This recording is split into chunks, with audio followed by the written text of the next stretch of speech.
Medigadda barrage పై Congress BRS మధ్య మాటల యుద్ధం కొనసాగుతోంది. భద్రాచలం మునిగిపోవాలని చూస్తున్నారా అన్న ముఖ్యమంత్రి వ్యాఖ్యలపై స్పందించారు కేటీఆర్. మేడిగడ్డకు భద్రాచలం మునకకు ముడిపెట్టడం ఏంటని ప్రశ్నించారు బీఆర్ఎస్ వర్కింగ్ ప్రెసిడెంట్ కేటీఆర్. అరే బుర్రత కూడా ఒకవేళ మేడిగడ్డల గేట్లు దించి నీళ్లు నిలబెడితే మేడిగడ్డ ఇప్పటికే కుంగిపోయింది.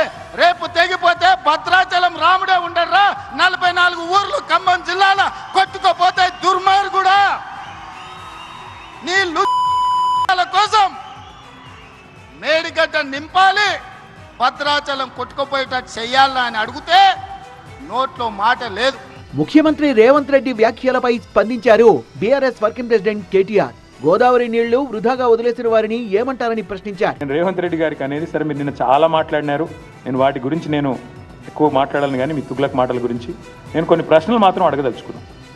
బుర్ర తక్కువోడు రాజకీయం మాట్లాడారు కదా రేవంత్ రెడ్డి గారు, నేను అడుగుతా ఉన్నా, మీరు చెప్పండి, గోదావరిలో కళ్ళ ముందు 1,00,000 క్యూసెక్కుల నీళ్లు, రోజుకు 9 టీఎంసీల నీళ్లు వరదలాగా కిందికి పోతుంటే అక్కడ ఎత్తిపోయడానికి నీళ్లు లేవన్నోడు బుర్ర తక్కువడా, లేదా అయ్యా రైతుల కోసం ఈ పని చేయమన్నోడు బుర్ర తక్కువడా చెప్పాలి.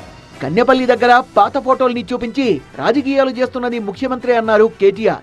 ఆ పంప్ హౌస్ కన్నెపల్లిలో బ్రహ్మాండంగా ఉంది అని ఇంజనీర్లు చెప్తుంటే పాత ఫోటోలు చూపెట్టి వికృతమైన రాజకీయాలు చేస్తున్న నువ్వు బుర్ర తక్కువడివా?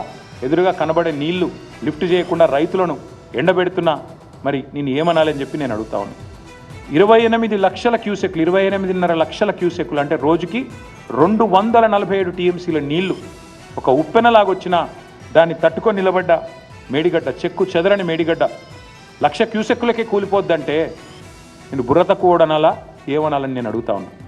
మరి రైతాంగం మొత్తం కన్నెపల్లి నుంచి నీళ్ళు ఎత్తిపోయాలని కోరుతుంటే పట్టించుకోనోడిని బుర్ర తక్కువడనాలా ఏమనాలి చెప్పాలని కోరుతా ఉన్నా. భద్రాచలానికి కాళేశ్వరంతో ముప్పు లేదన్న కేటీఆర్ పోలవరంతోనే భద్రాచలానికి ముప్పుందన్నారు.